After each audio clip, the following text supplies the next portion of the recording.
دا چې کم نومي د انسان د هغې دپاره لکي نمبر را ایستل د دې شرعي څه حیثیت دی؟ دویم قبر ښکلول جایز دي که نه؟ دا ړومبۍ خبره چې ده که نه دا لکي نوم را ایستل، دا پالونه را ایستل، د چا دا لاسونه کتل، دا ټول د دین اسلام خلاف کارونه دي، ناروا کارونه دي، ناجایز. ښه د دې نه ځان وسات. دا هیڅ څه نشته. د انسان خوشقسمتي او بدقسمتي د هغه په نیکو اعمالو او په اخلاص باندې موقوف ده، د هغه په ایمان باندې موقوف ده. چېرته تاسو چې وایي ګوتمۍ دا چل کوي او ګوتمۍ دا چل کوي او پیروزه کې دا چل کوي، دا ټولې صفر خبرې دي، هېڅ حیثیت نشته شرعي. پوهېږئ په دې خبرو باندې؟ انسان لکه څه فایده ورکوي، هغه هم د نیک اعمال دي، او که دی بربادۍ هم د بد اعمال بربادۍ. ښه د دې څیزونو هېڅ اثرات نشته. او دا انسان په دې د وجې انسان د وهم ښکار کېږي. ښه د شک بیماریږي. دا څیزونه مه استعمالوئ او نه داسې سوچونه کوئ چې زما نوم دا دی او د دې لکي نمبر به دی او زه یو کامیاب ترین انسان یم په خپله زندګۍ کې. نه هغه چې دې ته ګوري بیا په زندګۍ کې سره محنت نه کوي، زه هسې هم لکي یم، زه هسې هم خوش قسمته یم. او دویمه خبره چې قبر ښکلول جایز دي که ناجایز؟ بالکل ناروا دي، ناجایز د قبرونو خواله خلک دې دپاره ځي چې نصیحت قبول کړي، آخرت ورته وریاد شي. قبر ښکلول ناروا او ناجایز دي. ښه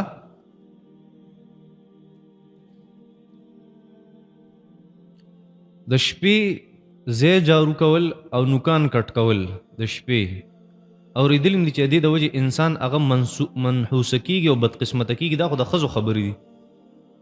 دا صفایي ده چې شپې موقع میلاو شو نو سهار ته یې مه پرېږده. امام قاضي ابو یوسف رحمت الله علیه هارون رشید ته تپوس وکړو، وایي د شپې نوکان کټ کول څنګه دي؟ وایي ډېر بهتره خبره دا ده چې شپې کټ. وایي ولې؟ وایي سهار ته یې مه پرېږده. دا مې مطلب و. وایي دې دلیل څه دی؟ وایي دلیل دا دی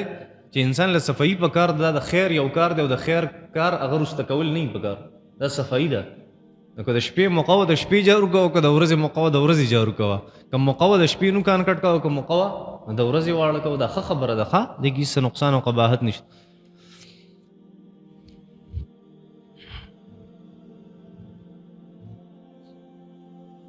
پرون تاسو په درس کې فرمایلي وو چې آدم علیه السلام په زمانه کې 2 بچي وو، د هغه او قرباني وکړه، نو هغه یوې باندې اور راغی، هغې چوته کړه، هغه قبوله شوه، او د هغه بله هغه نه.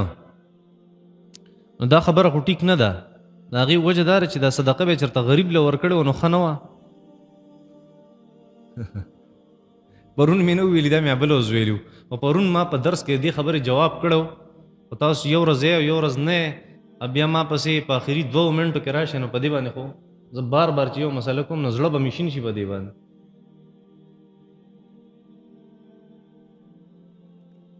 ګوره داسې خبره ده چې د آدم علیه السلام په زمانه کې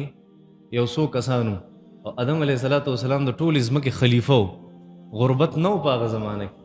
دویمه خبره مې ته کړې وه چې د آدم علیه السلام دویم جواب، د آدم علیه السلام په زمانه کې چې په کائنات کې څومره بوټي وو هغه ټول قابل استعمال د خوراکو، خو د قتل د وجې څه تراخه شو، څه تراوه شو، څه کې غنې ولګېدې د قتل د وجې. د دې نه مخکې ټول قابل استعمال وو. او انسان له څه پکار دي؟ روټي کپڑا اور مکان. څه پکار دي؟ روټي کپڑا اور مکان. نو مکان خو ټوله دنیا الله جل شانه ورکړی و، ځکه آدم علیه السلام خلیفه و، او د روټۍ او د کپړې څه کمی نه و چې الله جل شانه د هر څه برابر کړو، که نه داسې نه وه. او یو څو کسانو نو په دې کې د صدقې څه ضرورت چا له صدقه ورکولو چې ته وایې د غریب څه کار به پې شوی و. داسې فضول سوالونه دي، فضول خبرې دي. ښه او دویمه خبره دا ده چې مجاهد رحمت الله علیه، امام رازی رحمت الله علیه په خپل تفسیر کې لیکلي چې د مجاهد رحمت الله علیه یو قول دی، اکثر مفسرین دا بل قول دی چې د حابیل په صدقې باندې اور راغی چوته کړه. او مجاهد رحمت الله علیه فرمایي چې نه، کومه به قبلېده نو هغه به پاتې شوه، او کومه چې به نه قبلېده نو په هغې به اور راغی چوته به شوه. دا مجاهد رحمت الله علیه لیکلي، دا هم پکې یو قول شته. دا یو دریم جواب شو د هغې د تایید دپاره. خیر نور دا جواب نه دی. په مونځ کې چې انسان د ولضالین پورې مونځ ووایي او بیا صورت شروع کوي نو بسم الله ویل ضروري دي که نه؟ ښه خبره ده بسم الله ویل. زمونږ د امام ابو حنیفه رحمت الله علیه مذهب دا دی چې دا مستحب طریقه ده، ښه خبره ده، مستحسنه خبره ده چې دی بسم الله الرحمن الرحیم وایي چې صورت شروع کوي. ښه یو مؤذن اذان والا د یو وخت لپاره په 2 جماعتونو کې اذان کولی شي که نه؟ نه، دا مکروه دي. ښه داسې به نه کوي. که د یو سړي ګیرئ د هغې دپاره صرف خلال ضروري دی که د لاندې یخه پورې انزل ضروري دي نه ګیرې ته ګوره د هغې چل ورسره کوه که ګڼه ګیرې نه ګیره به وینځي ټوله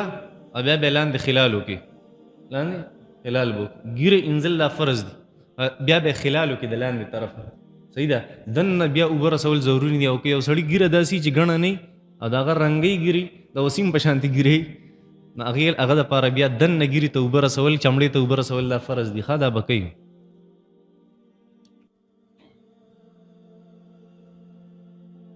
د ماښام او د ماسوتن په منځ کې څومره وخت پکار دی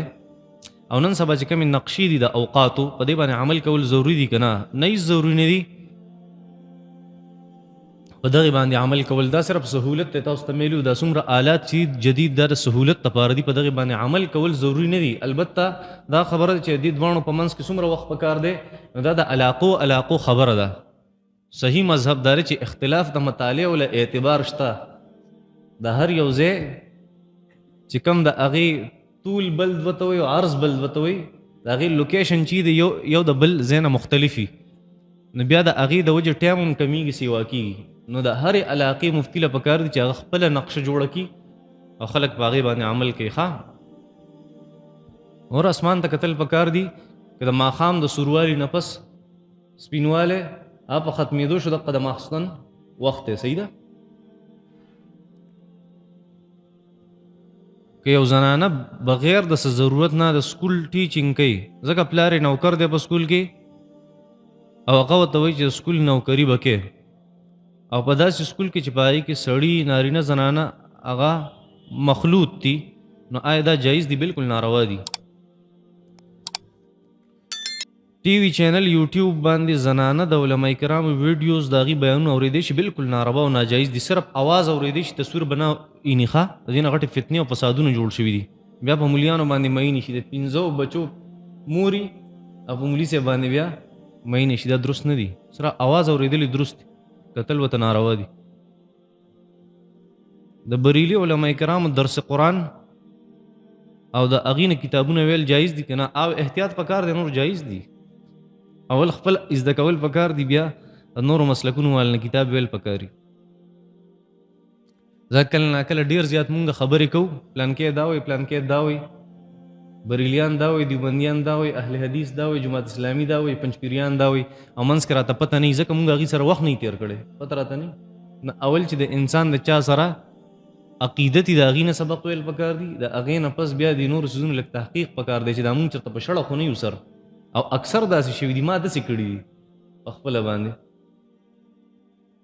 د نبي کریم صلی الله علیه وسلم لومبی نکاح د حضرت خدیجې سره چا تړلې وه که چېرته ابو طالب صاحب تړلې وه نو کافر نکاح تړلی شي که نه او کافر بالکل نکاح تړلی شي ښه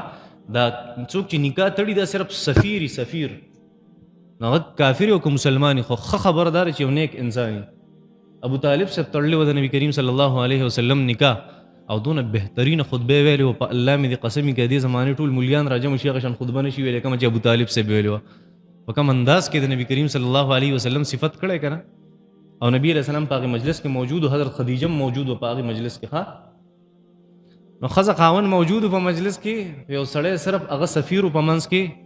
په دې سره په نکاح کې هېڅ نقصان نه راځي یو زنانه تپوس کوي چې په ایرپورټ کې مونږ د عمرې نه راتلو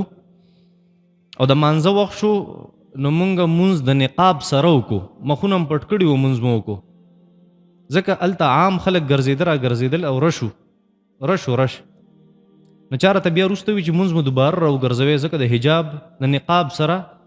مونځ درست نه دی دا تاسو چې څه کړي دي دا بالکل درست دي او دا څوک چې څه وایي که نه دا انتهایي جاهل دی داسې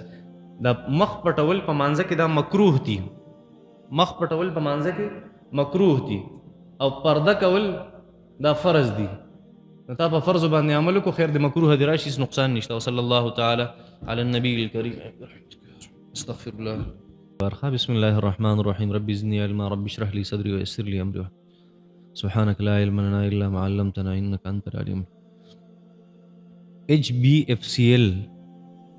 نوم یو اداره ده هغه خلکو له د کور د جوړولو دپاره قرضه ورکوي د هغې نه دا قرضه اخیستل جایز دي که ناجایز دا ناروا دي ښه دا یو سودي اداره ده سودي تا له پیسې درکوي ستا کار ګوري چې دی تعمیر کوي که نه کوي تا بلډینګ او هر څه ګوري ځمکه چې د کار سټارټ کړی که نه بیا تاله قرضه درکړي او په هغې باندې نه په یو خاص مقدار کې سود لي دا د سود یو اداره ده HBFCL دا اوس هم شته که نشته پته نه لري ای به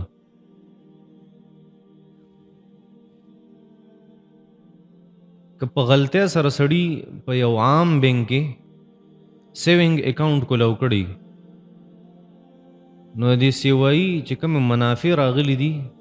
نو دې سره به څه کوي عام بینک مطلب دا چې اسلامي بینک نه دی کنونشنل بینک چې څه ته وایي لکه د هغې کې سړي سیوینګ اکاونټ کولاو کړی ګوره دا کومه نفع چې د دې نه راغلي که نه دا ټول سود دی یو فارموله تخیم تاسو ته به اسانه شي هر هغه پیسه چې هغه سړي ته حاصل شي او حرام وي ناروا وي نو دغه پیسو سره به انسان څه کوي دا به صدقه کی خو د ثواب نیت په پکې نه کوي دای طریقه ده ښه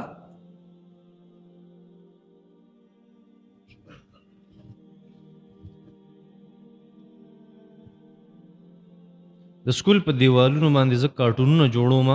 د دې نه چې ما ته کومې پیسې میلاویږي دا جایز دي که ناجایز دي ته ځان له څه بل څه کار وګوره ښه دې ته خو عام کارټونه کوم خیال کړی میکی ماوس ورته وایي وغیره کارټونونه جوړوي که نه نو دغه کارټونونه دا خو زیروح نه دي جاندار څیزونه خو نه دي البته د هغې سره یو شانوالی دی د دې پیسو ته خو زه حرامې نه شم ویلی او نه دې کار ته حرام ویلی شم خو ځان له چېرته ښه کار په کار دی ښه بل څه یا داسې نقشې جوړوه په دې کارټونونو کې چې د هغې شکل هغه په نظر باندې نه راځي محو شوي جی یا څه بل څه جوړ کله چې بیماری او ماشوم نه پیدا کیږي نو زنانه ډاکټرانو له لاړ شي او هلته د ټرانسپلانټ په ذریعه سره زنانه پریګننټ کوي داسې جایز دي بالکل ناروا دي ناجایز دي زنا وایي ښه